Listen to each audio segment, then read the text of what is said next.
नमस्कार दोस्तों। कभी कभी ज़िंदगी में, हमारे जीवन में, हमारे देश में या इस दुनिया को ऐसी क्षति होती है, ऐसा नुकसान होता है जिसकी भरपाई शायद कई पीढ़ियां ना कर पाए, या यूं कह लीजिए आने वाला समय ना कर पाए। जी हाँ, आज हम एक ऐसी ही शख्सियत की चर्चा करने जा रहे हैं जो किसी नाम परिचय या किसी अ, रोशनी के मोहताज नहीं है, जिनके सिर्फ वाद्य यंत्र का अगर नाम ले लिया जाए तो अपने आप में एक ऐसी लाइन खिंच जाती है, एक ऐसी लकीर खिंच जाती है जिस लकीर से बड़ी लकीर खींचना शायद अभी तक संभव नहीं हुआ। जी, आज मैं बात करने जा रहा हूं उस्ताद जाकिर हुसैन की। एक लंबी आयु जीने के बाद, एक लंबी साधना के बाद, एक लंबी तपस्या के बाद, एक नव ऊंचे मुकाम पर पहुंचने के बाद आखिर आज इन्होंने अपनी अंतिम सांसें ली। सैन फ्रांसिस्को में इन्होंने अपनी अंतिम सांस ली। 1951 से लेकर के 2024 तक का इनका जो सफ़र रहा, वो सफ़र अगर आप देखें तो नन्हे नन्हे कदमों से इन्होंने वो ऊंचाई छुई है, उस ऊंचाई पर अपने देश का अपना नाम और परचम लहराया है। जिस ऊंचाई पर पहुंचना संभव नहीं होता एक सामान्य इंसान के लिए, और ऊंचाई पर पहुंचने के लिए बहुत बड़े तप और बल की जरूरत होती है। जी, 1951 में इनका जन्म होता है और 1951 में जन्म के साथ ही इनकी साधना भी शुरू हो जाती है। आप सोच रहे हो सर, जन्म के साथ कैसे साधना शुरू होती है?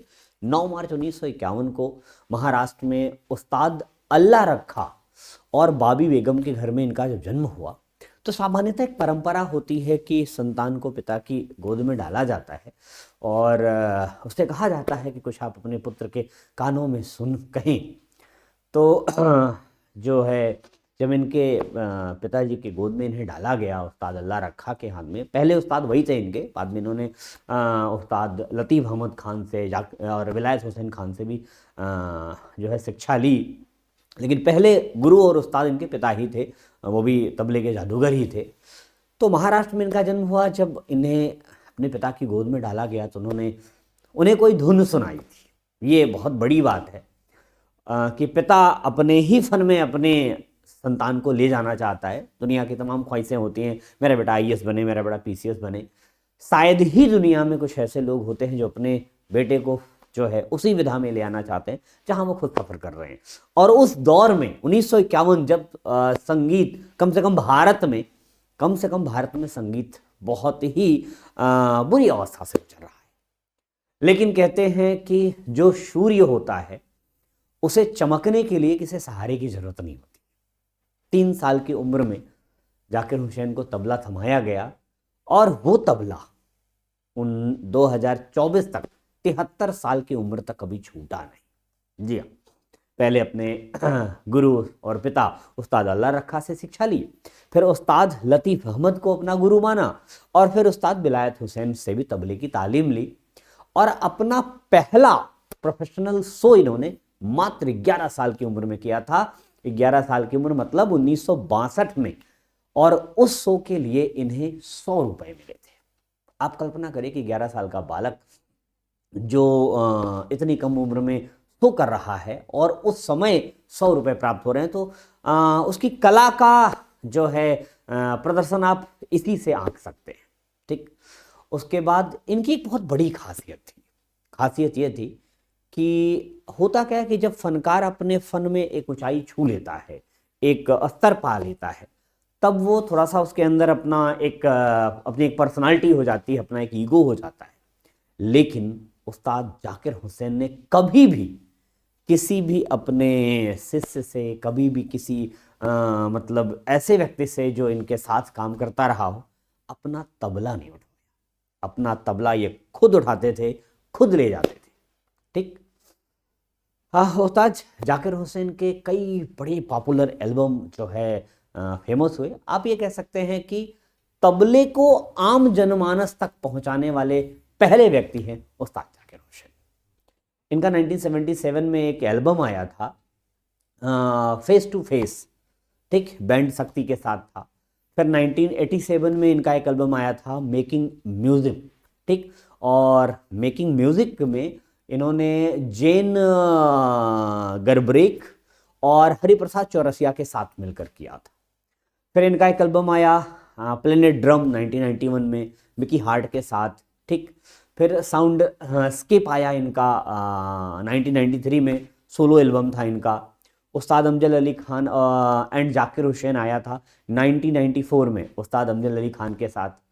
फिर इनका एक बड़ा फेमस, बहुत मतलब आम जनता में पॉपुलर हुआ, ठीक है, रिमेंबरिंग शक्ति 1995 में, ठीक है, उत्पलू निवास के साथ, शंकर महादेवन के साथ, ठीक। और 1998 में इनका एक फिल्म एल्बम आया था, ठीक है, जो जिसका नाम था साज।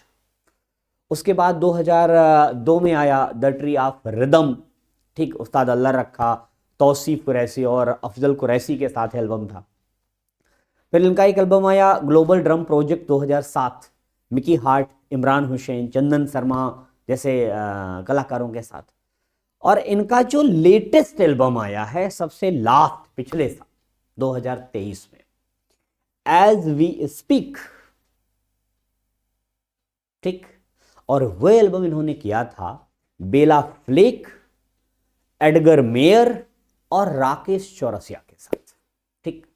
आपको शायद पता ना हो लेकिन मैं बता दूं, जाकिर हुसैन ऐसे पहले कलाकार हैं जिन्हें सबसे कम उम्र में, ठीक, मात्र 37 साल की उम्र में, एक कलाकार की हैसियत से मात्र 37 साल की उम्र में 1988 में पद्मश्री मिला है। हुसैन को पद्मश्री मिलने पर जब इनके गुरु थे, इनके पिता भी थे उस्ताद अल्लाह रखा, इतने खुश हुए कि उन्हें हार पहनाया उन्होंने। और जो है कहते हैं ना कि अपने पुत्र की सफलता पर पिता को जो खुशी मिलती है, आप उस्ताद अल्लाह रखा और उस्ताद जाकिर हुसैन के की जो टर्मिनोलॉजी है उसमें जान सकते हैं, ठीक है।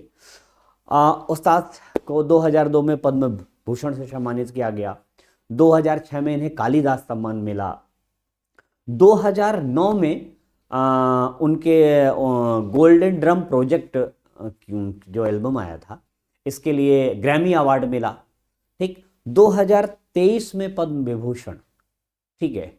और 2000 फरवरी में जो बीती है, फरवरी 2024 को 66वां एनुअल ग्रैमी अवार्ड के साथ एक साथ तीन ग्रैमी अवार्ड इन्होंने इस साल जीते।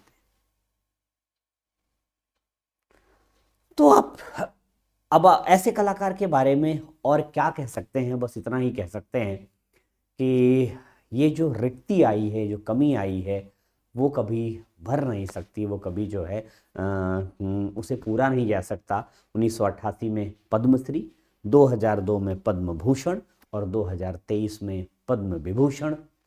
1990 में संगीत नाटक अकादमी, 1990 में इंडो अमेरिकन अवार्ड, 2006 में मध्य प्रदेश सरकार की तरफ से कालिदास सम्मान, ठीक। 2009 में गोल्डन ड्रम प्रोजेक्ट के लिए कंटेम्प्रेरी वर्ल्ड म्यूजिक एल्बम का ग्रैमी अवार्ड, 2012 में कोणार्क नाट्य मंडपम की तरफ से अवार्ड मिलता है, गुरु गंगाधर प्रधान लाइफ टाइम अचीवमेंट पुरस्कार, 2019 में संगीत नाटक अकादमी की तरफ से अकादमी रत्न पुरस्कार, 2022 में मुंबई यूनिवर्सिटी की तरफ से संगीत के क्षेत्र में उल्लेखनीय योगदान के लिए डॉक्टर ऑफ लॉ की मानद उपाधि, और 2024 3 अलग एल्बम के लिए 3 ग्रैमी अवार्ड। तो आप कह सकते हैं कि भारतीय संगीत, भारतीय म्यूजिक, भारतीय कला के क्षेत्र ने एक ऐसी अनमोल जो है, एक ऐसे अनमोल रत्न की जो है कमी कर दी है या कमी हो गई है, एक ऐसा अनमोल रत्न खो गया है इस क्षेत्र से, जिसे भरना मुश्किल ही नहीं असंभव है। तो जाकिर हुसैन के बारे में कभी और चर्चा करेंगे डिटेल से, उनकी छोटी बड़ी हर चीज़ पर। लेकिन आज इस अपूर्णीय क्षति के लिए ईश्वर से कहेंगे कि जहाँ भी हैं उन्हें वहाँ सदस्थान दे और उनकी आत्मा को शांति मिले। और आप भी इनके बारे में पढ़िएगा जरूर, क्योंकि आगामी परीक्षाएं इनसे जुड़ेंगी जरूर। ओके, आज के लिए बस इतना ही, मिलते हैं अपने अगले वीडियो में, तब तक के लिए बाय, टेक केयर, जय हिंद।